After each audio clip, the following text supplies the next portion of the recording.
Dalam cara dia mendidik anaknya ada beberapa kegagalan. Daud itu boleh dikatakan gagal 10 kali. Berhasil yang ke-11. Saya belum tahu pasti ya. Salomo itu keberhasilan Daud. Dia mendidik Salomo itu dengan benar. Ya. Tapi koko-kokonya Salomo sebelumnya itu kasihan. Dibutuhkan latihan 10 kali, gagal ke-11 baru berhasil. Tapi kalau parenting sama anak kita nggak boleh coba-coba. Makanya paling benar itu belajar dari firman. Dan dari kesalahan kegagalan orang lain. Supaya jangan sampai diulangi di hidup kita. Kalau kita itu bercermin sama firman, firman ini kehidup, firman ini pelita bagi kaki, terang bagi jalan. Kita nggak harus babak belur dulu, nggak harus memar-memar.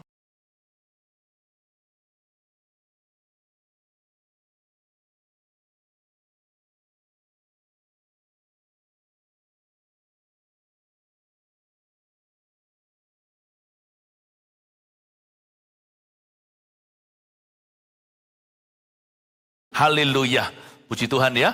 Hari ini saya bicara seharian, saya kasih tema seri keluarga. Kalau Anda ketinggalan satu, ketinggalan banyak. Pastikan dikejar ketinggalannya. Nanti sepanjang minggu ini, tolong Anda bisa datang, bisa dengarkan lewat media yang sudah disediakan. Tapi hari ini kan hari yang kita sabatkan. Lebih baik 1 hari di rumah Tuhan daripada 1000 hari di tempat lain. Kalau bisa mendobel ibadah silakan. Nah, judul-judulnya sebagai berikut. This morning tadi pagi saya banyak bicara tentang pernikahan. Detil-detil nggak bisa diulang lagi. Ada banyak pewahyuan-pewahyuan yang mendasar. Nggak peduli orang itu bujangan, baru menikah, pasangan muda, atau udah menikah lama punya cucu segala. Saya rasa setiap firman Tuhan itu untuk kita semua dan pasti berguna. Lalu ibadah-ibadah berikutnya Anda lihat sendiri. Sekarang kita masuk ke parenting. Tapi ini juga berguna buat orang-orang muda. Supaya kita mempersiapkan diri suatu hari kita menjadi kepala keluarga atau papa mama. Tapi juga supaya kita berkaca, bercermin. Jikalau selama ini parenting orang tua kita nggak sempurna, nggak apa-apa. Tapi kita mengerti. Parenting itu apa? Supaya hati kita itu pulih. Nah sekarang berikan judul belajar dari kegagalan Daud dalam mendidik anak-anaknya. Kita buka bersama-sama di 2 Samuel pasal 14, dibuka dulu di sana, ayat 21 sampai 33 pembahasan kita. Ambil catatan, kita akan belajar Alkitab. Daud itu bukanlah ayah yang baik sebenarnya. Kita nggak bisa salahkan orang lain, tapi tentunya ada faktor-faktor yang mempengaruhi hidup ini.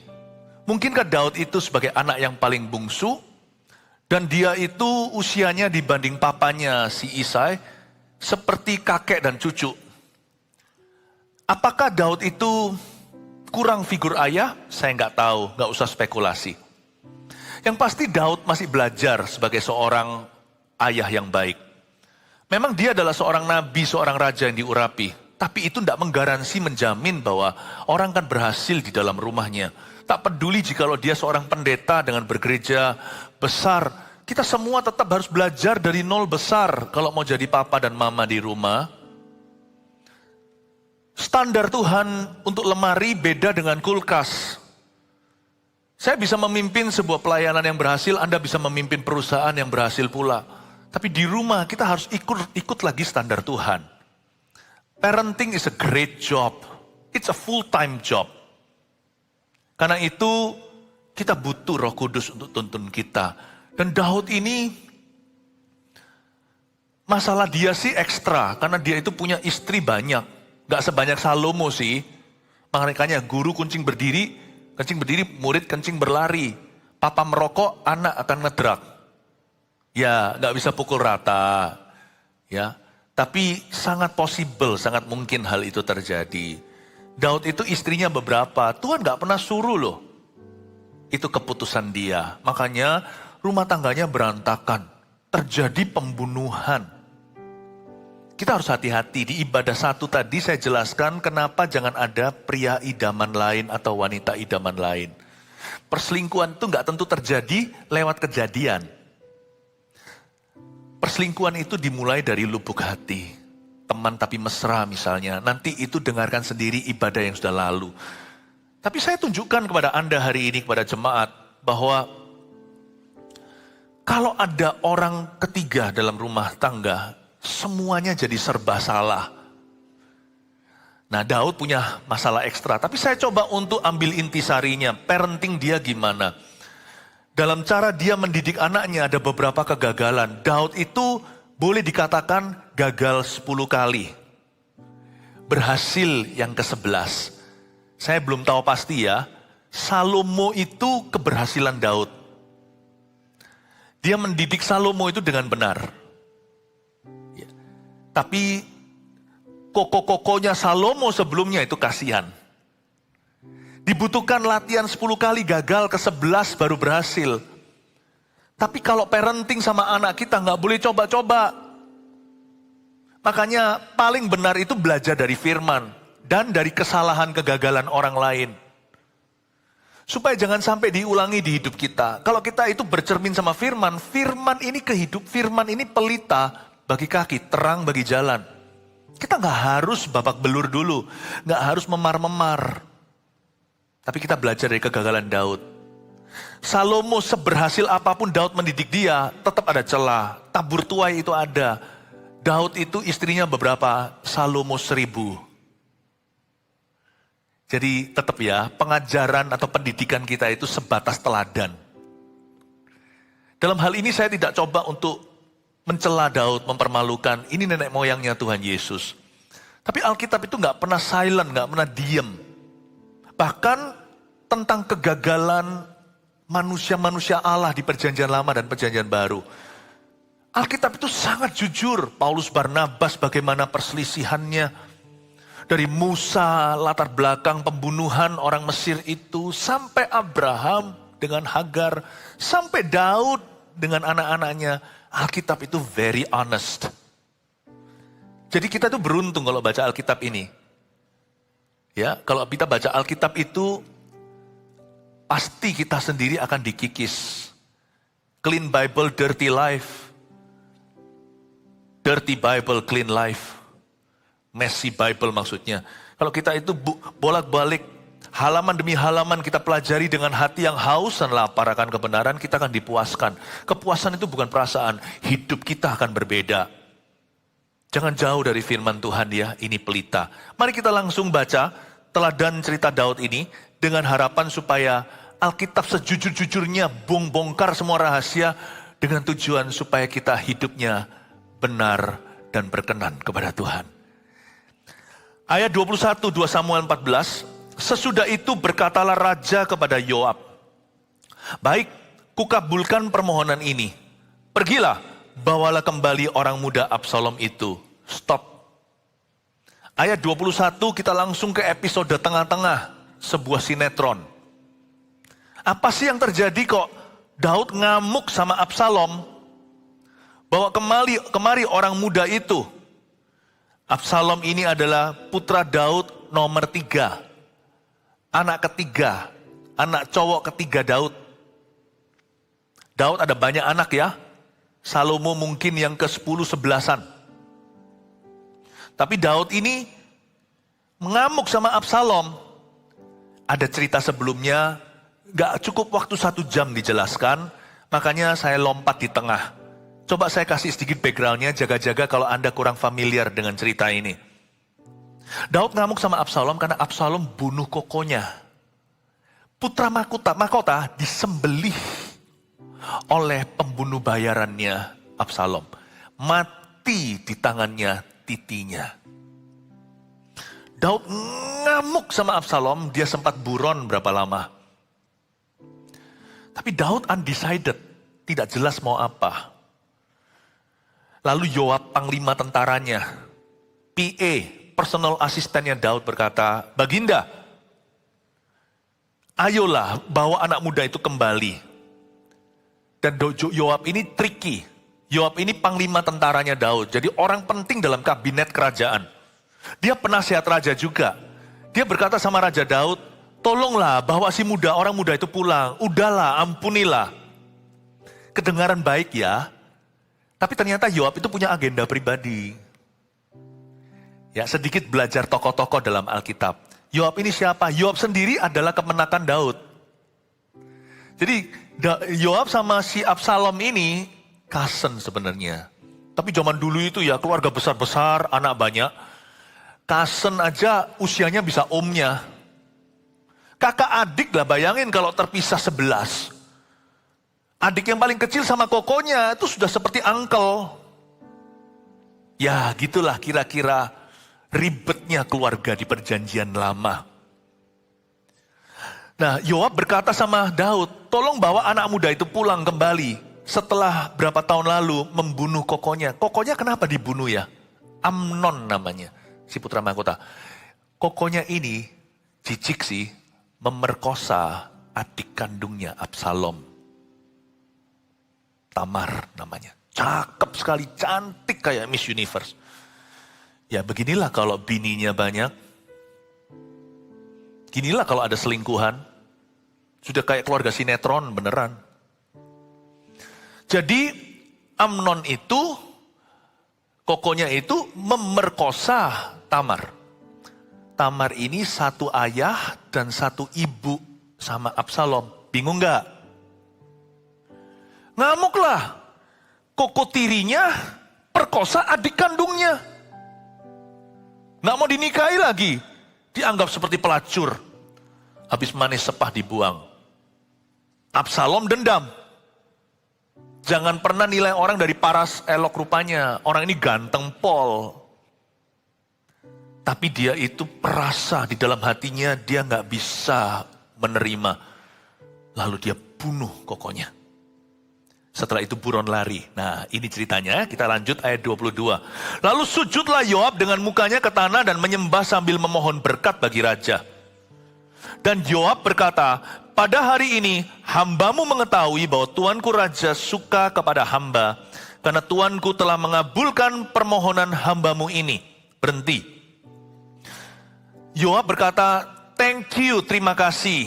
Raja yang adalah omnya, thank you sudah mengabulkan permohonanku. Kedengarannya seperti peacemaker ya. Seolah-olah kayak pembawa damai gitu loh. Orang yang mau merekonsiliasikan atau mendamaikan.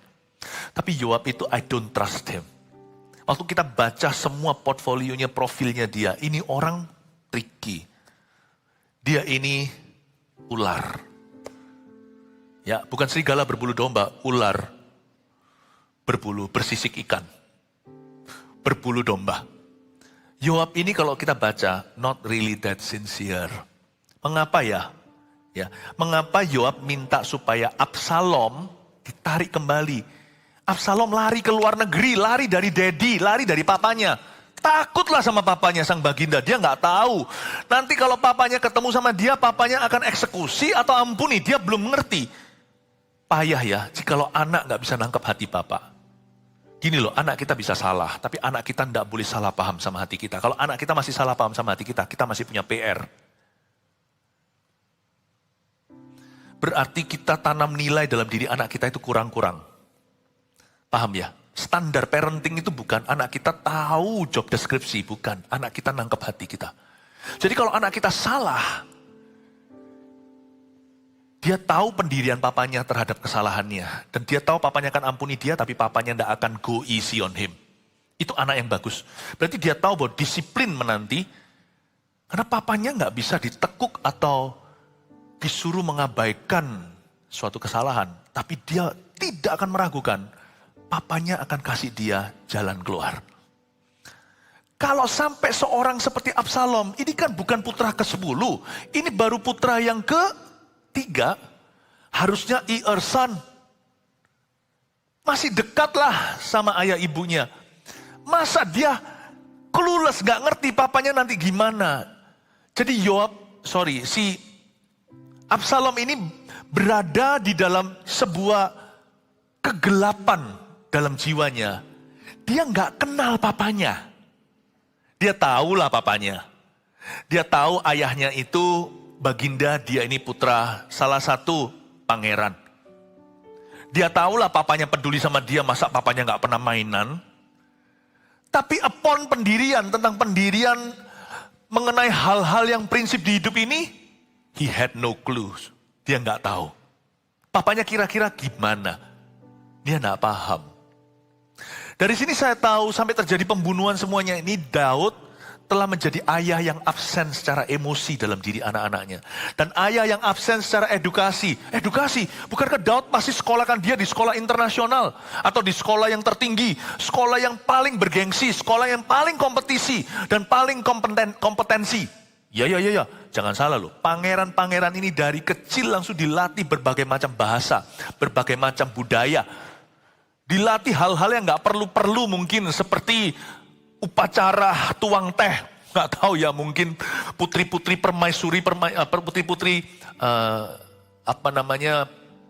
princess itu apa bahasa Indonesianya ya, permaisuri ya. Permaisuri itu kan istri. Ya putri ya kan, saya sudah ngomong putri kan.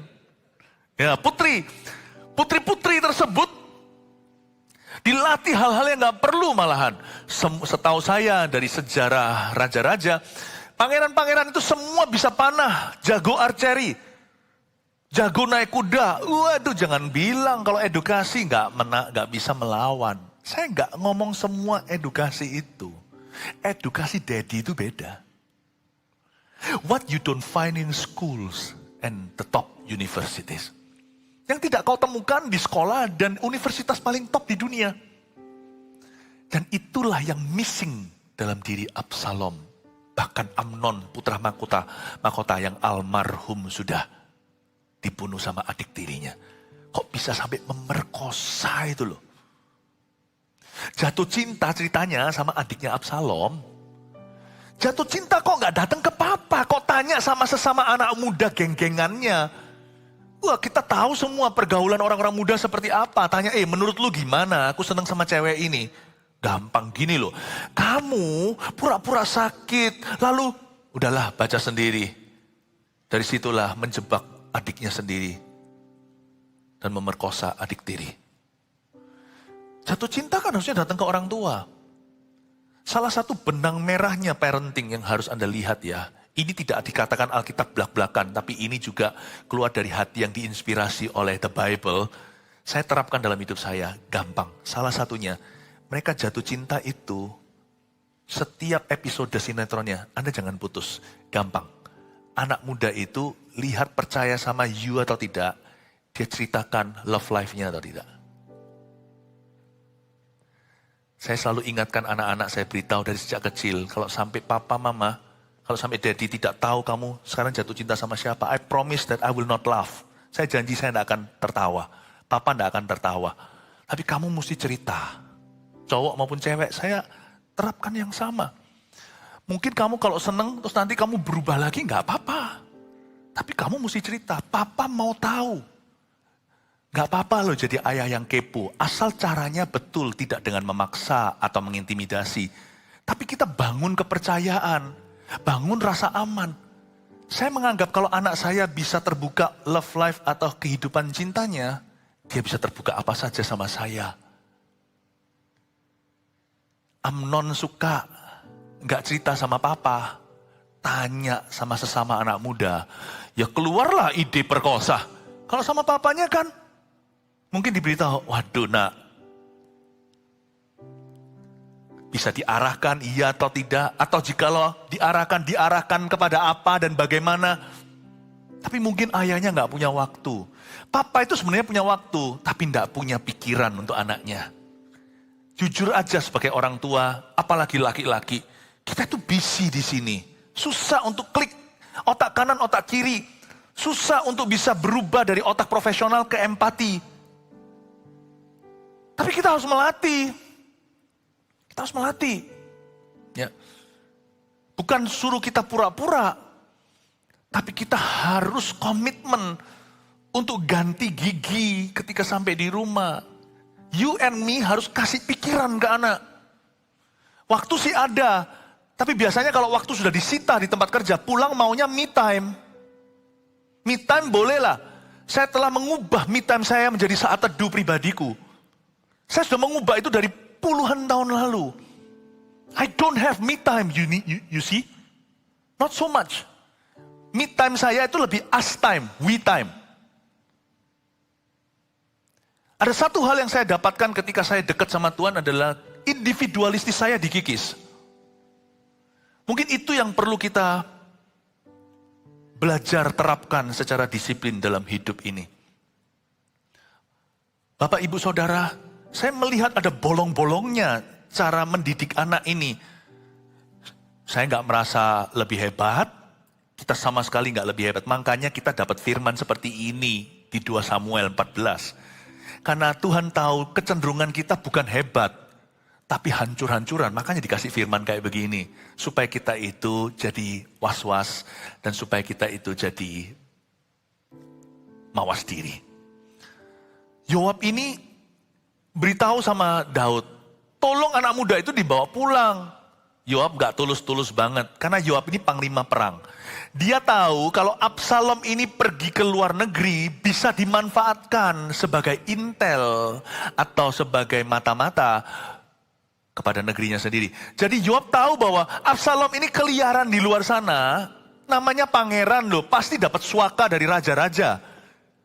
Jangan-jangan nanti diceritakan tempat sembunyikan senjata di mana. Nanti kalau dia jatuh ke tangannya orang Filistin, wah, gimana kalau dijadikan titik kelemahan papanya? Kasih pisau gini, gimana pun papanya marah. Kalau putra salah satu pangeran diginikan, Daud pasti akan mengalah. Dan sebagai panglima yang tidak pernah rekornya itu kalah dalam perang, dia merasa bahwa Absalom ini akan melemahkan secara nasional. Bawa pulang, bos, bring him home. Bawa kembali.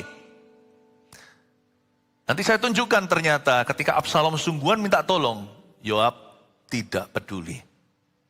Dia hanya mau orang itu badannya sampai sini. No one will care for our, mungkin ya, saya melihat bahwa Yoab tidak peduli dengan keluarga Daud. Yoab hanya peduli dengan karirnya sendiri. Ini orang yang tidak loyal sama siapa-siapa. Kelihatannya dia adalah seorang panglima yang sangat loyal pada Daud. Tidak. Dia loyal pada dirinya sendiri. Bapak Ibu, kita pelajari bahwa not everyone will care for your family. But those who do will speak truth to you. Saya belajar sesuatu, tidak semua orang akan peduli dengan keluarga kita atau pada kita. Tapi orang-orang yang sungguh-sungguh peduli akan memberitahukan kepadamu apa adanya. Dan saya selalu menghargai orang-orang yang begitu dalam hidup saya. Dan saya berdoa supaya hubungan kita tidak plastik. Hubungan kita itu tidak abal-abal. Karena itu di dalam gereja, kami harus berbicara kebenaran kepadamu. Supaya orang yang memanja anaknya menyadarinya. Supaya orang yang, lawan kata memanjakan adalah membiarkan anaknya juga akan berubah. Ayat 23, lalu bangunlah Yoab, ia pergi ke Gesur dan membawa Absalom ke Yerusalem. Tetapi berkatalah raja, ia harus pergi ke rumahnya sendiri. Boleh pulang ke sini, tapi pergi ke rumahnya sendiri. Jangan dia datang ke hadapanku. Jadi, pergilah Absalom ke rumahnya sendiri dan tidak datang di hadapan raja. Raja itu kan punya kompleks besar untuk semua ningrat. Raja punya singgasananya. Tetapi pangeran-pangeran, permaisuri semuanya itu, atau queen, ratu semua itu nanti akan ada wing atau sayapnya sendiri. Istananya raja itu bukan satu istana, satu kompleks. Diberitahu sama raja, dia boleh balik. Tapi dia harus kembali ke rumahnya sendiri. Gak boleh ketemu sama papa. Saya gak mau ketemu sama orang itu, anak muda itu gak boleh melihat wajahku. Raja kan selalu panggil, dinner together. Ini orang gak boleh muncul di mejaku loh ya. Pertanyaan saya, Daud, what do you want? Daud ini kenapa begini ya? Kenapa pelin-pelan dia? Suruh anaknya datang, tapi bukan datang ke dia. Anak itu bertanya-tanya, papa maunya apa? Gak heran nanti anak itu akan memberontak. Kalau dibiarkan 1 minggu masih mengerti, mungkin masih adaptasi. Tapi kalau berbulan-bulan, apalagi tahunan, dia berkata, maunya apa sih? Ngapain aku kembali sini? Tapi masih dibuang juga. Dibuang nanti diiming-imingin untuk kembali. Waktu saya dilemparkan keluar dari negeri, saya ditarik lagi. Tapi waktu saya kembali, Terus apa? Setiap hari ekspektasinya hampa. Dipanggil ya enggak, diusir ya enggak. Ini maunya gimana? Jangan jadi orang tua yang membuat anak itu meraba-raba. Membuat anak-anak selalu di area abu-abu. Orang tua itu harus ditemputi jelas. Supaya anak itu nanti berjalan dalam kepastian. Saya nggak berkata bahwa kita bisa memikirkan segala sesuatu untuk anak kita loh ya. Tapi kalau pemikiran kita sendiri ambigu, anak kita akan forever abu-abu. Orang tua harus berani ketok palu. Cara saya mendidik anak juga ya, bukan berarti yang paling benar, enggak. Setiap anak itu dididik dengan cara yang khas sesuai dengan iman papa mamanya. Tapi yang pasti, clarity is the name of my game. Kejelasan itu adalah cara saya mendidik anak, itu menjadi komitmen kami. Harus jelas. I have to be very clear. Meskipun mereka nanti akhirnya menentukan jalur sendiri, tapi dari papa mama at least ada clarity, ada kejelasan. Karena itu sebagai orang tua, kalau Anda sudah jadi papa mama, mau tidak mau harus mempersiapkan diri untuk jelas. Segala pertanyaan belum sampai ke level anakku, udah harus kuselesaikan secara pribadi di kaki Yesusku. Ini bingung, tapi tahu nggak? Sebenarnya saya juga menemukan ada satu alasan mengapa Daud pelin-pelan. Kenapa dia juga nggak jelas ini. Mau tahu kenapa? Daud mungkin ada perasaan bersalahnya. Jadi sangat mudah untuk overcompensating our past failure in the way we educate our next child. Sangat mudah untuk kita itu overkompensasi akibat kesalahan kita di masa lalu. Kita jadi berlebihan penerimaannya sama anak berikutnya. Atau bisa karena kita kurang mendisiplin anak sebelumnya, kita jadi berlebihan disiplin kepada anak selanjutnya. Aku kecolongan sama anak ini.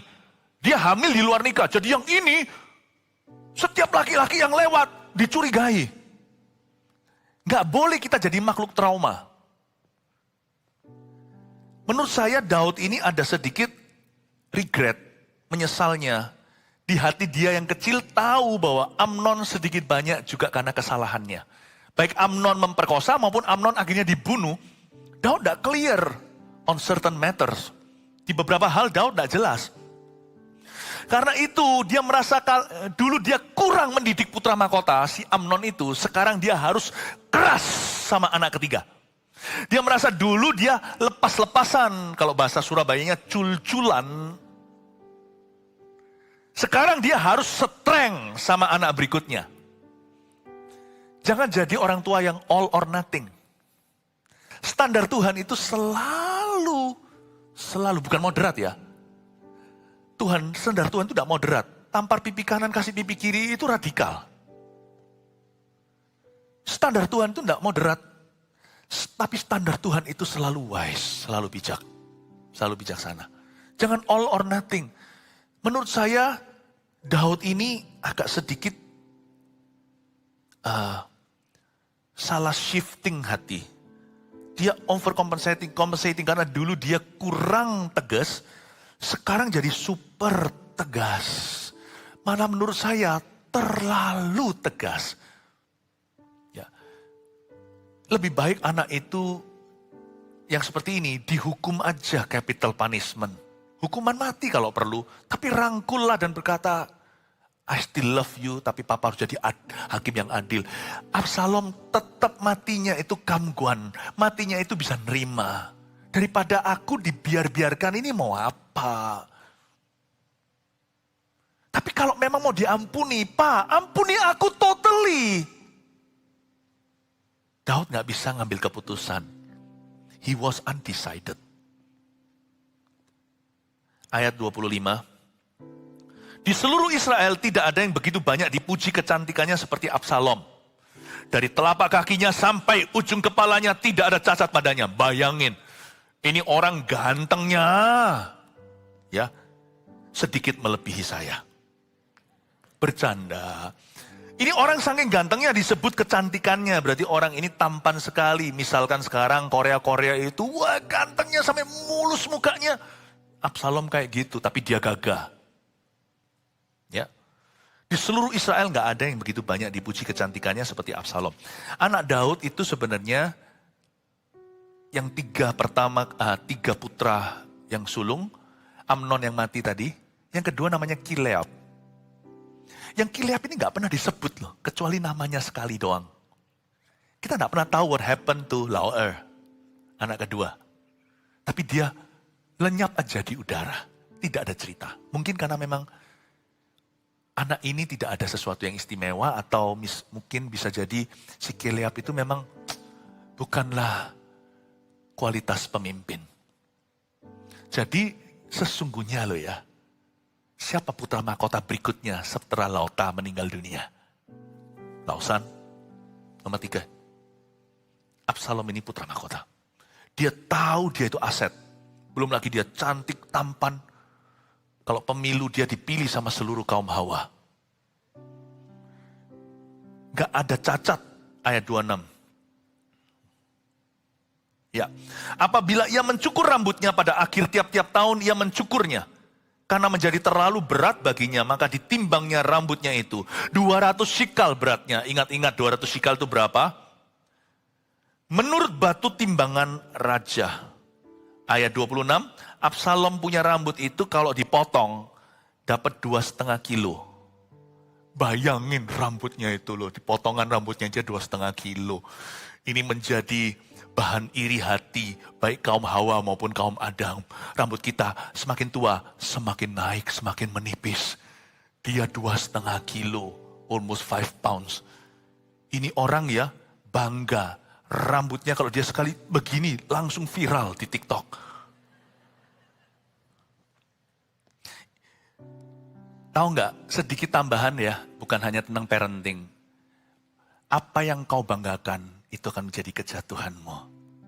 Tahu nggak, rambut Absalom pula lah yang menyebabkan kematiannya. Kecantol di pohon, ditusuk oleh orang-orang Yoab ketika pemberontakan Absalom gagal.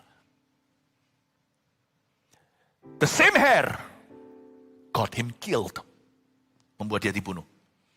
Never, jangan pernah bangga dengan koneksimu, tapi nanti justru di koneksimu itulah yang menjualmu. Jangan pernah bangga dengan uangmu, nanti justru uang sejagat raya tidak bisa selesaikan kankermu. Justru uang yang setumpuk itu hanya menambah oksigen dan memperpanjang usiamu dalam kehampaan. What you take pride in, itulah akan menjadi your downfall atau kejatuhan Anda. Sedikit tambahan aja, apabila ia mencukur rambutnya, harusnya ayat ini berbunyi, hendaklah ia memuliakan Allah. Terima kasih Tuhan, ya Tuhan, orang lain botak, aku berambut tambah banyak. Kalau bisa aku persembahkan rambut ini sebagai wig. Dan ku jual murah-murah, aku gak perlu duit kan, aku pangeran putra mahkota. Kuserahkan kepada mereka yang tidak bisa membelinya. Enggak. Dia pakai itu sebagai senjata pemberontakannya. Ayat 27. Bagi Absalom lahir 3 orang anak laki-laki. Dan seorang anak perempuan yang bernama Tamar.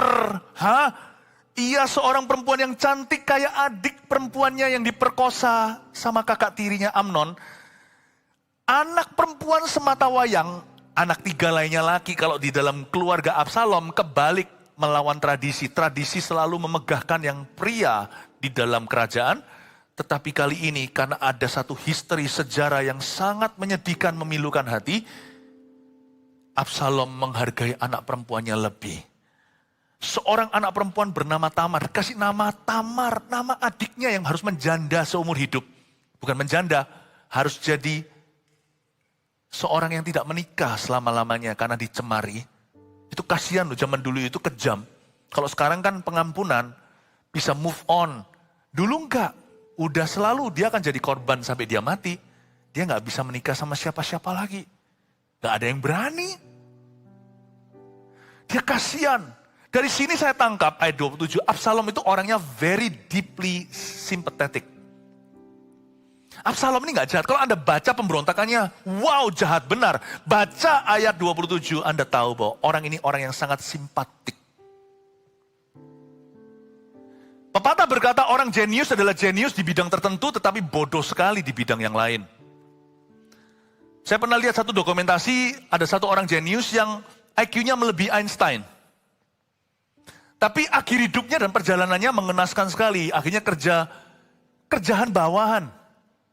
Dia nggak berhasil dalam karir. Karena dalam karir dia selalu nggak cocok sama orang dan membuat orang lain ketakutan. Dan dia matinya juga mati di dalam dia matinya juga maksudnya meninggalnya di akhir hayatnya itu nggak jelas dia itu di mana ngapain. What a waste of talent. Bakat yang terbuang begitu saja. Orang bisa jenius, tapi dia bisa bodoh di hal yang lain. Pinter luar biasa, tapi social life-nya nggak ada. Oke? Oke, sekarang coba saya bicara bukan orang pinter, tapi orang baik. Orang baik adalah orang yang baik di konteks tertentu. Makanya kebaikan nggak bisa menyelamatkan kan. Kalau kebaikan itu sebagai statusmu atau sebagai labelmu, bahaya. Orang baik nggak masuk surga. Orang baik adalah orang yang baik di konteks tertentu atau kepada orang tertentu, tapi bisa jahat setengah mati dengan orang tertentu juga. Makanya ada orang berkata begini, orang kuno ngomong demikian, kalau sama orang baik hati-hati loh, kalau dia marah, hati-hati. Orang yang, itu hati-hati. Kalau ngamuk langsung gebrak meja. Yang gitu itu bahaya. Bisa, Anda lihat beberapa serial killer, pembunuh berantai, itu orangnya ada yang gila memang, tapi ada yang tenang. Ya baik, orang tidak sangka dia bunuh dengan sadisnya. Makanya jangan banggakan orang kebaikan.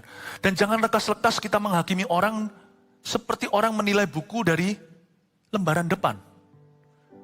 Anda akan terkejut, orang kelihatan baik, alim itu bisa rusak.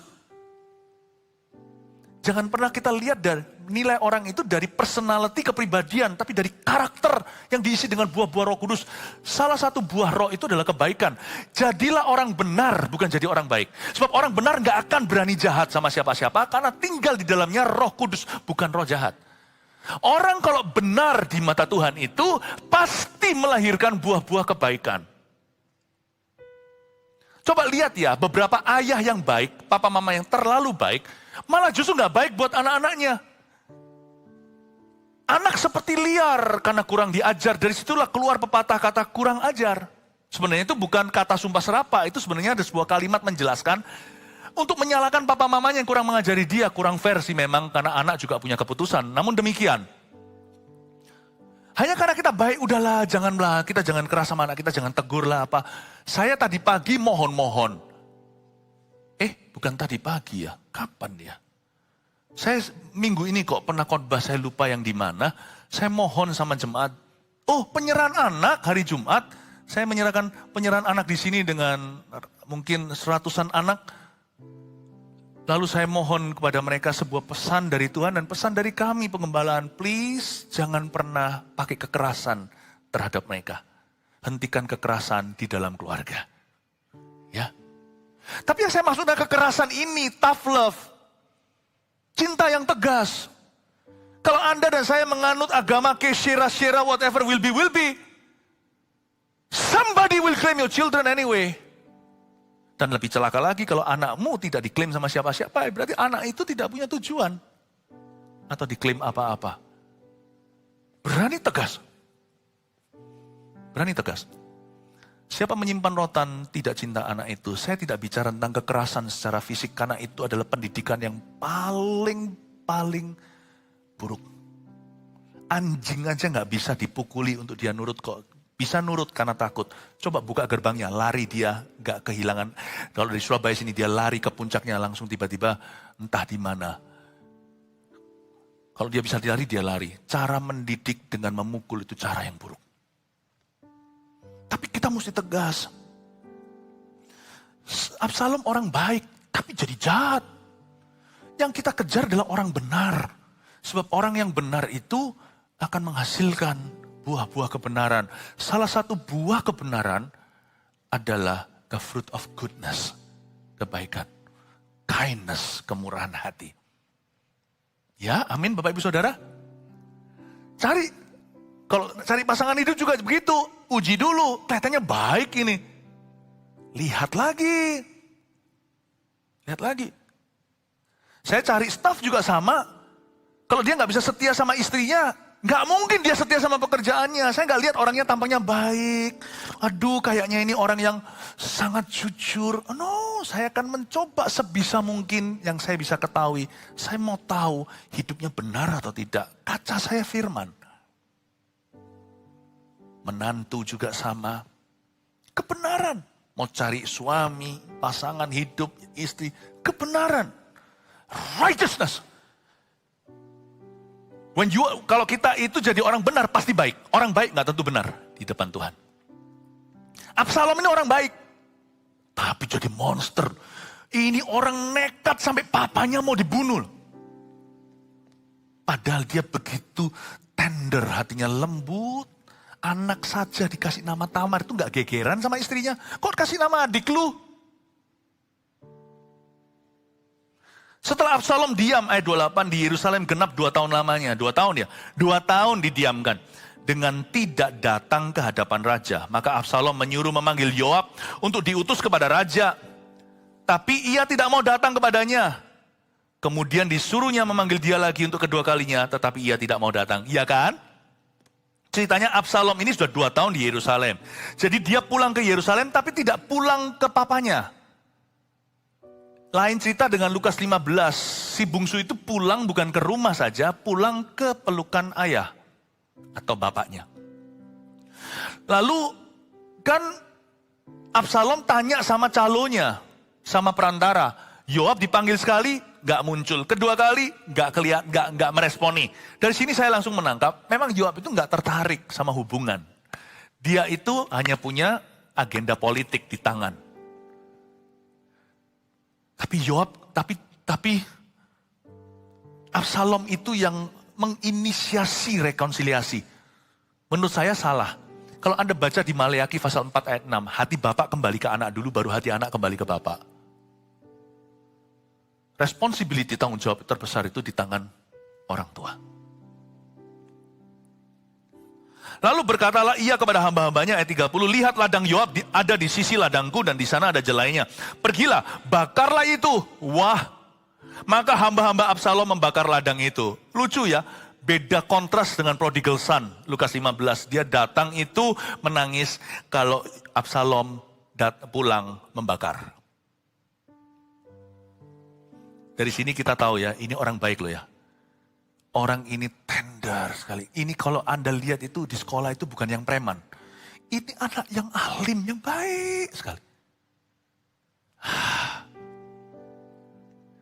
Tapi tidak pernah diperhadapkan dengan kebenaran. Kurang diekspos dengan kebenaran yang diwahyukan. Papa kurang untuk memama biak firman lalu menceritakan. Bukankah papanya nabi? Bukan papanya raja? Dia pemimpin Israel. Bukankah dia the shepherd of God's people? Penting loh kita ini sebagai orang tua itu bukan disuruh pandai khotbah. Tapi kita itu bisa mencerna, memama biak. Memuntahkan nuggets-nuggets atau norma-norma. Nantilah di ibadah terakhir saya jelaskan. Dalam judul di doa ayahku. Namaku disebut. Peran papa apa? Khususnya father. Jadi penting sekali untuk kita itu. Anak itu bisa baca Alkitab sendiri. Anak saya juga baca Alkitab sendiri, tapi dari saya mereka menerima sesuatu ekstra. Dari papa mama, dari saya dan istri saya. Bukan hanya the written word, mereka menerima the spoken word. Itu sudah ada ludah rohani papanya dan mamanya. Ya itu sudah dicerna gitu loh. Yang udah dicerna, dimasukkan ke mereka itu juga penting. Itu suplemen tak tergantikan. Dan ternyata dari sini saya tahu, orang kalau hatinya kurang diekspos pada kebenaran, tapi hanya kebaikan. Orang itu sangat rapuh, fragile. Tunggu aja konteks berbeda, orang itu bisa berubah, bisa jadi ateis pula. Ayat 31, lalu Yoab pergi mendapatkan Absalom ke rumahnya dan bertanya kepadanya, mengapa hamba-hambamu membakar ladang kepunyaanku ini? Kenapa kamu bakar ladangku? Jawab Absalom kepada Yoab, ya, aku telah menyuruh orang kepadamu mengatakan, datanglah kemari. supaya aku mengutus engkau kepada raja untuk mengatakan, apa gunanya aku datang dari Gesur? Lebih baik aku masih tinggal di sana. Maka sekarang aku mau datang ke hadapan raja. Jika aku bersalah, biarlah ia menghukum aku mati. Kalau Anda baca di ayat 32, Absalom sudah muak menunggu. Buat apa aku di sini? Ini yang saya sebut the year of emptiness. Tahun-tahun kosong itu bahaya. Seorang anak itu teachable moments atau masa-masa muda diajar itu waktu kecil ketika dia melemparkan pertanyaan. Itu tidak boleh kita abaikan. Karena Tuhan taruh dalam rohnya atau dalam jiwanya lah. Anak itu rohnya belum dihidupkan, belum lahir baru ya. Dalam jiwanya ditaruh namanya roh penasaran. Dan kalau dia tanya sama kita itu jangan anggap itu gangguan. Itu berarti kita harus merasa bangga. Karena dia merasa anak menjadikan kita titik aman. Rasa aman. Itu saya tidak melihat itu sebagai pertanyaan. Saya melihat itu sebagai kepercayaan. Dan banyak di antara kita sudah kelewatan masa-masa itu. Ya sudah nggak apa-apa. Allah kita, Tuhan kita itu penebus sejati. Pasti ditebus sama Tuhan. Tapi hari ini kita harus mau meresponi firman Tuhan. Dan ada waktunya ketika anak itu merasa gimana dengan orang tuanya. Ada yang saya sebut sebagai ruang hampa. Pernah nggak kalau naik pesawat, kita masuk awan.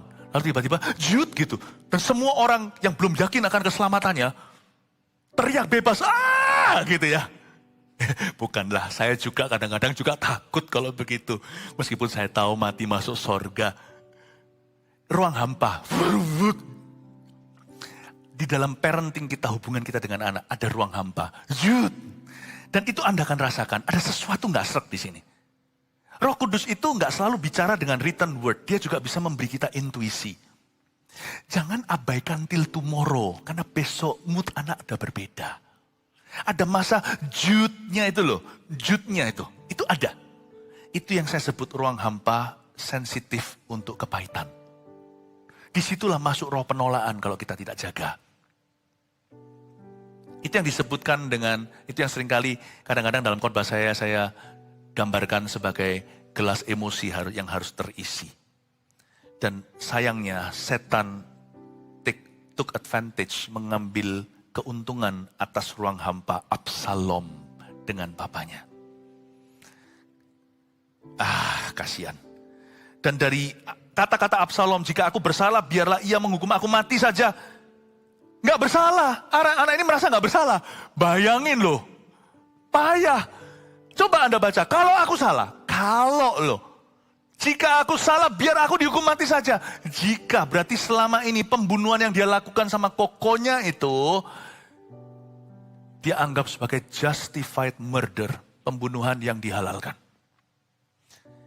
Langsung saya menangkap sesuatu sebagai sesama ayah. Ada nilai yang tidak turun ke anaknya. Daud mengerti. Waktu zaman dia mau bunuh Nabal, ketemu Abigail, dihalang di tengah, dia tahu membunuh itu salah. Bahkan ketika dia mau potong punca jubah Saul, punca jubahnya bukan lehernya, itu dia gemetaran sekali. Berarti Daud bukan hanya punya hati nurani yang bersih, dia juga punya pengetahuan yang benar. Kok bisa anaknya jauh dari itu ya? Sudah bunuh aja berkata, kalau aku salah biar aku dihukum mati. PD-nya dengan confident berkata, aku mau ketemu Papa. Berarti dia merasa gak bersalah. Di level-level tertentu, seems to be too late untuk anak-anak kita berbalik. Kadang-kadang terasa seperti terlambat. Tapi enggak, dalam Kristus mari kita percaya masih ada kesempatan satu kali lagi. Kasih tepuk tangan untuk Tuhan. Ayat 33, kemudian masuklah Yoab menghadap raja dan memberitahukan hal itu kepadanya. Raja memanggil Absalom dan ia masuk menghadap raja. Lalu sujud ke hadapan raja dengan mukanya ke tanah. Oke ya, fine-fine saja. Absalom datang, tunjukkan respek dulu. Sekalipun saya yakin hatinya ngomong beda. Ia masuk menghadap raja, langsung sujud ke hadapan raja itu. Seperti orang timur menghormati orang tua atau orang yang lebih tua. Dan juga seperti orang timur tengah yang punya culture of honor, kebudayaan menghormat. Dengan mukanya ke tanah. Lalu, ini kesalahan Daud. Ini kesalahan Daud. Look. Lalu raja mencium Absalom, itu masih benar, tapi nggak harus titik di situ. Lalu raja mencium Absalom, titik. Setelah raja mencium Absalom, continue. Langsung Daud kembali lagi dari super tegas ke super lenient. Dari terlalu, shira-shira, whatever will be, nggak boleh ketemu muka papa. Dari dia, lalu Absalom masuk ke hadiratnya, mencium kaki, menyembah sampai ke tanah. Daud langsung berubah lagi ke kutub utara. Dari selatan langsung loncat ke sana. Langsung kembali lagi mencium, beres sudah. Bapak, Ibu, Saudara, parenting is a dirty work. Parenting itu pekerjaan kotor, ngosek WC. Lebih kotor dari bisnis. Bukan bisnis yang lika-likunya, enggak. Tapi kita lebih berlumuran. Harusnya enggak titik di sana. Daud memberikan forgiveness, tapi tidak lead to repentance. Gereja juga banyak hari-hari ini. Pesan-pesannya yang enak didengar, just forgive, forgiveness, forgiven. Tapi sekali kita bicara repentance, tidak semua orang akan menerimanya. Daud memberikan forgiveness, tapi tidak pengampunan, tapi tidak menuntun dia pada pertobatan. Kalau itu diizinkan, maka itu akan menuntun pada dosa berikutnya yang lebih parah. Paham ya? Forgiveness without repentance only leads to further sin. Pengampunan tanpa pertobatan hanya menuntun pada dosa berikutnya. Jikalau yang disebut pengampunan atau pardon, itu berarti Tuhan itu melewati kita dan melihat dosa kita lalu mengedipkan mata. Aku nggak tahu. Itu bukan forgiveness. Tahu nggak Yesus disiksa di atas kayu salib dengan begitu tak manusiawinya. Bapa tidak mengedipkan mata sama dosa kita. Enggak. Tapi Bapa menuntun kita pada pertobatan yang sejati. Dan pengampunan cuma-cuma diberi. Ada cut off-nya. Gak disuruh bayar apa. Setelah kita terima Yesus kan gak ada korban pengampunan dosa lagi. Diampuni cuma-cuma. Itulah yang membuat kita sangat cinta sama Tuhan. Itulah yang membuat seorang wanita yang kerasukan atau yang gak benar hidupnya. Pakai narwastu, cuci kaki Yesus. Dia merasa gak layak. Dibasuh. Bahkan diseka dengan rambutnya. Yesus membela perempuan itu karena ketika dituduh oleh murid-muridnya. Yesus berkata, karena orang yang sedikit diampuni, sedikit mencintai. Orang yang lebih banyak diampuni, lebih banyak mencintai. Saya ngerti ada cut off-nya, tapi nggak bisa bypass repentance. Di mana kita agree dan setuju dengan Tuhan, what I did was wrong. Yang aku lakukan tidak bisa punya alasan. Yang aku lakukan tadi itu salah di matamu. Berbuat apa yang jahat. Lalu ada cut off-nya. Di situ kita berserah. Disitulah keshira-shira. Disitulah terserah yang baik dan benar. Apa kata Tuhan kalau ada konsekuensi? Aku tanggung bersama Yesus. Tapi kalau Tuhan lepaskan aku begitu aja. Terpujilah nama Tuhan. Aku tidak layak menerimanya. Terima kasih Yesusku. Hatinya benar. Ada kebenaran dalam batin. Daud tidak nuntun sampai ke sana. Mungkin Daud lagi sibuk untuk rapat berikutnya. Atau mungkin Daud gak berani aja ke situ. Karena Daud juga ada tuduhan. Jangan lupa loh, sebelum ini yang membuat kutuk terjadi di keluarganya, ada cerita Batsheba. Dia mau didik anaknya itu juga agak sedikit ragu, karena dia sendiri tertuduh. Dia sendiri dulu begitu. Dia bunuh Uria. Lalu dia cabuli Batsheba. Lalu Tuhan berkata, mulai hari ini pedang tidak akan meninggalkan rumah tanggamu. Lalu kejadian ini, orang tua harus selesai ditata kasih karunia supaya nanti waktu mendidik anak, jangan kecampuran. Saya kasih 3 poin sederhana dengan ini, kita pulang, oke? Sebagai review saja. Nomor 1, tulis ini. Jangan terpengaruh rasa bersalah dalam mendidik setiap anak. Catat itu. Jangan terpengaruh rasa bersalah. When you are guilty, you become a poor parent. Jangan terpengaruh rasa bersalah dalam mendidik setiap anak. Disinilah keluar yang namanya sindrom anak bungsu. Ini bukan cerita Lukas 15. Biasanya kita anak pertama itu melakukan kesalahan. Misalnya anaknya 2 atau anaknya 3 atau lebih. Anak berikutnya, anak yang kecil nanti semua guilty feeling kita ditumpukan di sana. Nggak selalu betul ya, selalu ada perkecualian. Tapi hati-hati dengan sindrom ini. Nanti aja ibadah berikut-berikutnya saya jelaskan plus minusnya anak sulung apa. Ada minusnya juga, jadi jangan pernah yang kecil atau yang lebih muda berkata enak koko atau enak cicinya, enak mbak atau masnya. Enggak tentu loh. Percobaan itu anak pertama. Semua itu ada fair-fairannya, tapi yang bungsu harus hati-hati. Yang kecil maksudnya. Biasanya kesalahan-kesalahan papa itu akhirnya penyesalannya itu dibalikkan, diputar baliknya ke anak yang terakhir. Jadi kalau terlalu keras, nanti ujungnya di sini cul-culan yang di belakang. Terlalu cul-culan, disikat yang anak terakhir. Gara-gara koko aku disamakan sekarang. Hati-hati ya, jangan all or nothing. Nanti Anda akan menuai bumerang. Apa yang saya sampaikan ini bukanlah seminar parenting, tapi cukup membuatmu untuk mulai berjalan ke arah yang benar. Dan dari sini nanti Tuhan akan tuntun ya jemaat. Nanti Roh Kudus akan tuntun pelan-pelan. Gak ada yang namanya parent yang sempurna kok, it's okay. Kita selalu membuat kesalahan termasuk saya. Oke? Makanya itu kita perlu the Bible, Alkitab. Kita perlu the Holy Spirit, Roh Kudus untuk menuntun kita untuk bisa membesarkan anak. Makanya yang masih muda-muda, kalau seorang cewek perempuan mau cari pacar, cari itu jangan tipe yang super junior. Super junior gak zaman ya sekarang ya udah ya. Cari itu yang super senior. Gak tentu usianya, bicara tentang kematangan dalam sifat dan karakternya. Jangan hanya cari pacar, cari suami.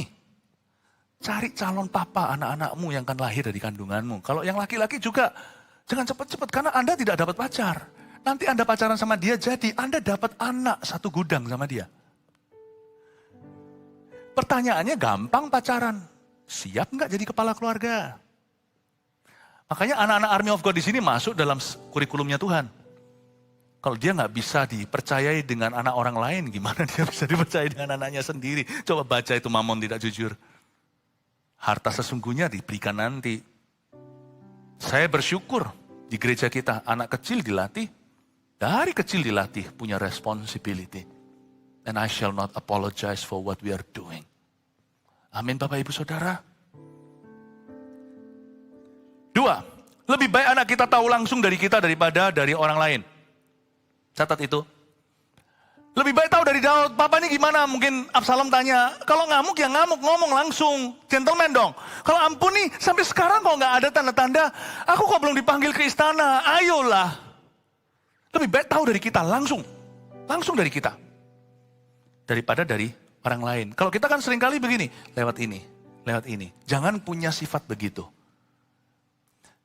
Tapi kita nggak percaya diri, anak nggak tentu dengar, saya ngerti. Kita harus dablek dulu, tahu bahasa Surabayanya. Kita harus tahu bahwa we are in the right place of the anointing. I'm your father. No one, no better candidate to talk to you than me. Tidak ada calon lebih baik daripada saya untuk saya bicara kepada anak sendiri. Kita harus tahu bahwa kita nggak bisa pakai kata itu di abuse ya. Disalahgunakan, dikit-dikit. Pokoknya aku papamu. Pak kenapa gini? Aku papamu. Itu diktator. Lama-lama anaknya berkata, kamu bukan papa. Apa? Diktatorku. Semua didikte. Enggak ya. Tapi ada waktunya. Kalau kita yang takut, speak to yourself, bicara pada diri sendiri. Aku papanya dia, aku mamanya dia. Dan maka aku yang diurapi. Anda dan saya itu harus tahu ini. Dalam Kristus kita nggak boleh bingung pertanyaan yang satu ini. Who am I? What am I? Semakin saya dewasa dalam iman. Saya nggak semakin hebat, semakin dahsyat. Ya, semakin sakti enggak. Semakin saya dekat Tuhan. Semakin saya tahu saya ini siapa, saya ini apa. Apa bukan saya bukan siapa. Saya ngerti. Semakin aman. I know who I am in Christ. Aku tahu. Lebih baik tahu dari kita daripada dari orang lain sekalipun dari kita comot-camit. Mungkin kita ngomongnya juga nggak bagus segalanya. Lebih baik tahu dari kita. Saya selalu percaya lebih baik tahu dari sumbernya. Amin. Saya sendiri punya prinsip kok dalam kehidupan di tengah masyarakat. Kalau orang nggak cerita saya nggak tanya. Saya bukan gosiper. Berarti kita juga bisa menerapkan yang sama bahwa kita itu harus gentleman. Apalagi sama orang-orang yang Tuhan percayakan pada kita. Directly dari kita itu lebih baik daripada dari orang lain. 3, beranilah mengkonfrontasi dengan kasih. Di samping mengampuni. Amin Bapak Ibu Saudara. 1, 2, 3 tadi dimunculkan di sini, jangan terpengaruh rasa bersalah dalam mendidik setiap anak. Lebih baik anak kita tahu langsung dari kita daripada dari orang lain, dan beranilah mengkonfrontasi dengan kasih di samping mengampuni. Mau difoto? Ya. Iya, puji Tuhan. Haleluya. Let's give God a big hand. Mari kita berikan tepuk tangan itu. Mari kita semua bangkit berdiri. Praise the Lord ya. I see you di ibadah berikutnya. Minimal online bagi beberapa. Saya percaya nanti berikut ini saya bicara tentang mertua dan menantu. Haleluya, praise the Lord. Mari kita mengangkat tangan kita siang hari ini untuk menerima berkat dari Allah Bapa, Bapa semua roh, Allah Putra Yesus Kristus yang mengajari kita bagaimana menjadi anak setiap hari di dalam hidup ini. Dan Allah Roh Kudus menyertai kita semua. Dari sekarang sampai Maranatha, pergilah membawa damai sejahtera, bawa pulang peace itu, shalom peace ke dalam setiap keluarga. Dalam nama Yesus, haleluya, amin. Love you so much, God bless you.